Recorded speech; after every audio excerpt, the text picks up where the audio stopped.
natin. Ayan.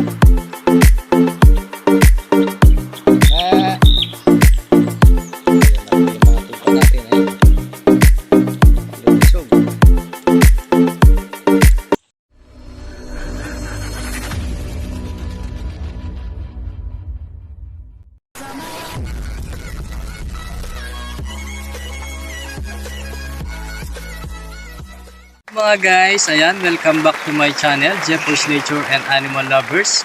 So sa video po na to, mapapanood nyo po ang ginawa ko pong paraan dito sa tupa. Kung makikita nyo po sa ating thumbnail, ano ang gagawin kapag hindi mailabas ng tupa ang kanyang anak, o sobrang laki po ng anak niya kaya hindi po niya mailabas sa kanyang puwerta. So sa video po na to, panoorin nyo po hanggang dulo. Ipapakita ko po sa inyo kung ano yung ginawa ko para mailabas po yung kanyang anak. So hindi po ako nakapag-intro kanina, tinawag po ako ni Kuya John Lloyd doon sa may kusina. So nagmadali po kaming pumunta dito kasi nga po hindi niya daw alam yung gagawin niya kasi nahihirapan na daw yung inahin kanina. So makikita nyo rin po sa video po na yan mga guys. So ayan po, nakalipas lang po ng 1.5 oras, tingnan nyo na po yung anak niya.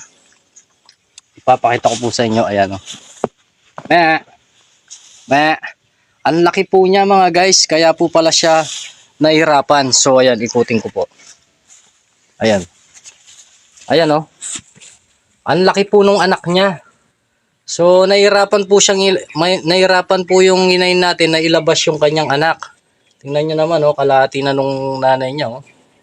Nauna po kasi yung paa. So sa video po na to, mapapanood po ninyo ang ginawa ko pong paraan. So stay tuned lang po kayo, panoorin nyo po hanggang dulo. Sigurado naman po may idea po kayo na mapupulot dito sa video na to mga guys. So stay tuned lang po. A few moments later. Saan banda? Ayan po mga guys, papunta tayo doon sa may tupa. Ayan o, si Kuya John Lloyd, di daw alam yung gagawin. Nakanganak daw yung isang tupa. So, mga guys, inaatak daw niya, hindi niya daw maano. Tinawag po niya ako. So titingnan po natin kung ano yung sitwasyon ng tupa mga guys. Para mapalabas po natin yung anak ng isang tupa. So stay tuned lang po kayo kung ano yung update. 1 minute 37 seconds later. Mga guys, andito na po tayo sa kulungan ng mga tupa. So pinakawalan na po yung iba, ayun, nandun na po doon. So eto si Kuya John Lloyd hindi mapakali yan. So ito yung sitwasyon ng tupa mga guys, ayan po. Nauna po yung paa, kung mapapansin nyo po, ayun o. Paa po yung nauna. So kailangan maano po ito para mailabas yung anak niya. So hihilutin ko lang po muna. Kailangan pong maano to, ayan o. Kailangan pong mailabas, ayan o. Grabe, sakit nang nadarama ng tupa na to kasi nauna po yung paa, ayan o. So mamaya pagka lumabas ng konti yung paa, medyo atak-atakin po natin. Pero dahan-dahan lang po, ayan.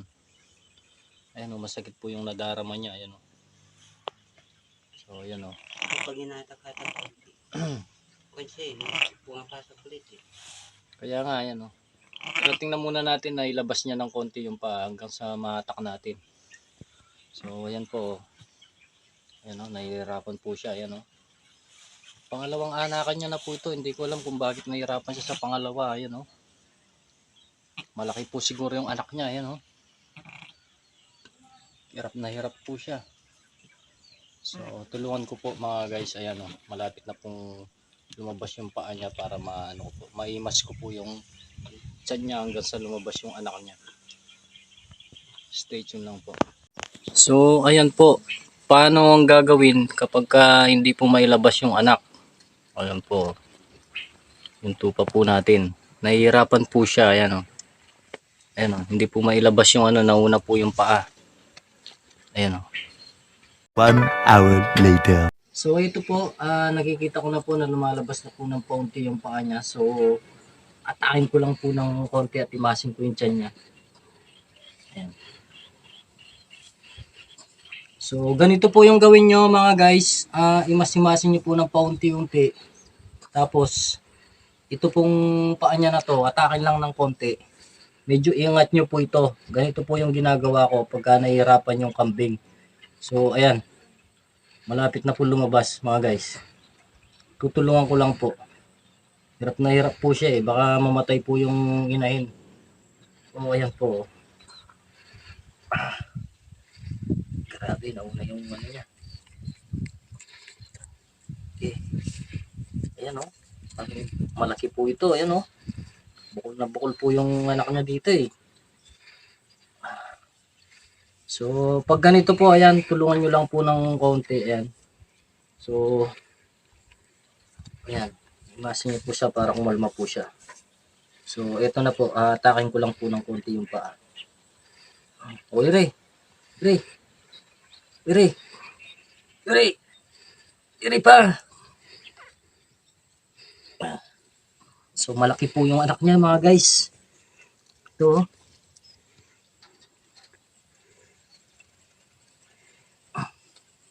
One, two, three, ire.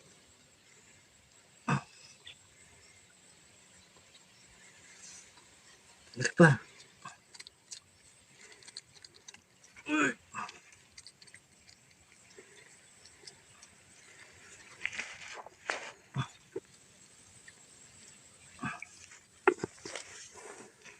Madulas po mga guys, pero ayan, kaya naman po ito.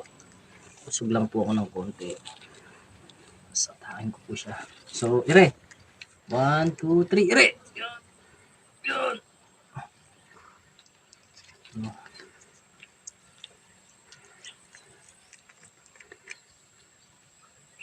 Ito mga guys, napalitan ko na po ng konti yung ano ng tupa yung anak.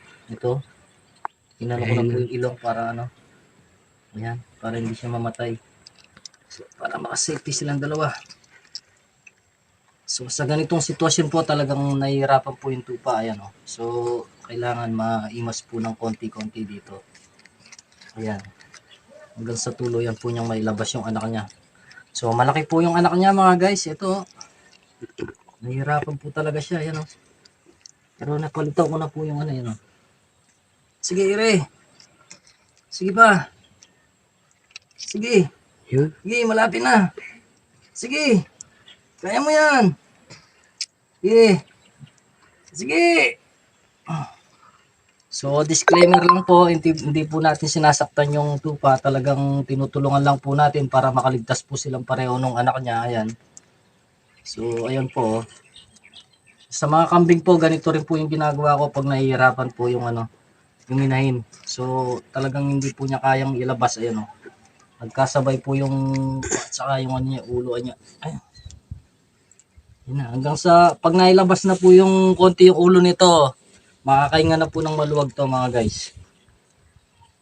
Ayan. Oring nyo lang po. Sige, sige. 1, 2, 3. 1, 2, 3.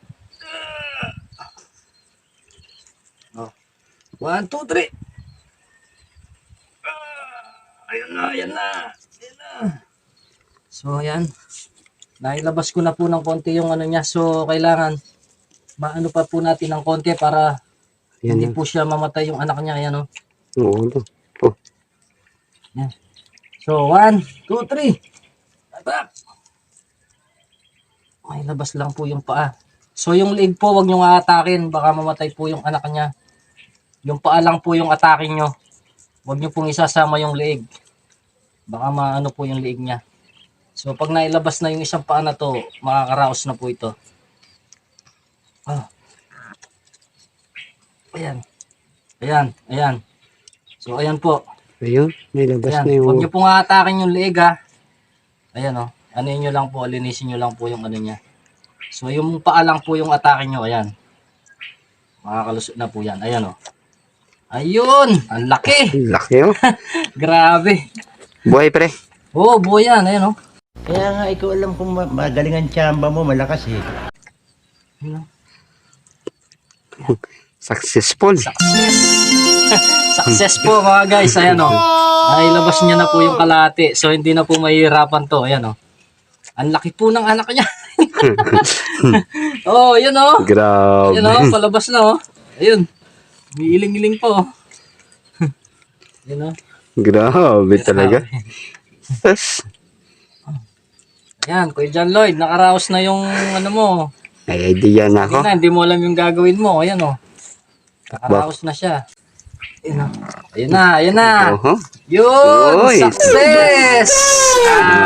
Yan po mga guys. Successful po. Tingnan nyo naman po kalaki. Kung gaano kalaki yung anak niya. So, ayan po. Ganyan lang po yung gagawin nyo kapag nahihirapan po yung kambing nyo. Ay yung tupa. So, wag nyo pong aatakin sa liig. Dito lang po sa paa. So, ayan po. Okay naman po yung ano nyo na. Ayan o. Didilaan na po ng nanay niya yan. So, ayan po. So, medyo mahina pa yan kasi nga po kakaanak lang. At least, safe po silang mag-ina. Tingnan nyo naman po yung laki ng anak niya. Oh. Kakaanak lang po niya. Ayan o. Gaano kalaki yan. Ayan o. Ano, kiss-kiss na ha. Oh, di ba? So, ganyan lang po mga guys. Ayan. Maraming salamat po sa panonood. Sana'y meron po kayong natutunan. Ayan. Dito po sa farm, ang sabi ko po sa inyo, iba-iba po yung mga alaga natin. So, kailangan pag-aralan nyo po kung paano yung tamang gagawin kung ganito po yung nangyari sa inyong alagang tupa o kambing para makakuha po kayo ng idea. So, ayan po. Oh. Nakita nyo naman po yung ginawa ko kanina.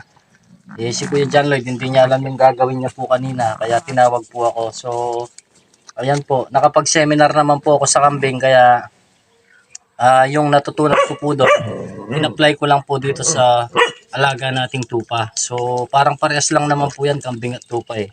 Para magkaano lang po, para magkalayo lang po sila. Ayan. So, ayan po, nakaraos na po yung tupa natin. So, hindi na po tayo magkakampante na po tayo kasi safety na po silang dalawa. So, ayan, kung mapapansin nyo po, ayan.